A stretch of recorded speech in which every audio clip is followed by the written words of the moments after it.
திரு மு.க. ஸ்டாலின் அவர்கள் போன ஆட்சியில் ஜனவரி பிப்ரவரி மாதத்தில் 2026 அப்போ ஆர்ஆர் என்டர்பிரைஸ் என்ற நிறுவனத்திற்கு ஒரு கான்ட்ராக்டை கொடுத்துருக்காரு. அதாவது 1797 பேர் கண்டக்டருக்கு, எம்டிசி பஸ்ஸுக்கு.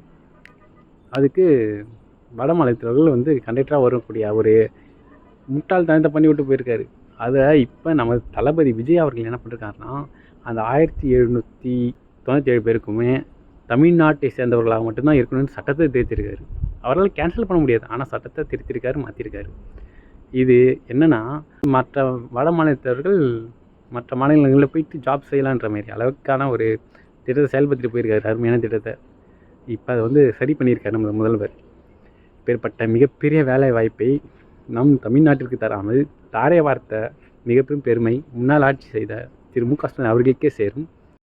ஆனால் எது பொய் எது உண்மைன்னு தெரியாமல் முட்டுக்கு கொடுக்கக்கூடிய டிஎம்கே சேர்ந்த சில டாங்கிகளுக்கு இது தெரிய மாட்டுது. தெரிஞ்சுக்கங்க, தெரிஞ்சால் தான் புரிஞ்சுக்க முடியும், புரிஞ்சால் தான் தெரிஞ்சுக்க முடியும். தேங்க்யூ. இதனை திருத்திய நமது மக்கள் தலைவர் மாண்புமிகு முதலமைச்சர் அவர்களுக்கு மிக்க நன்றி. Thank you so much.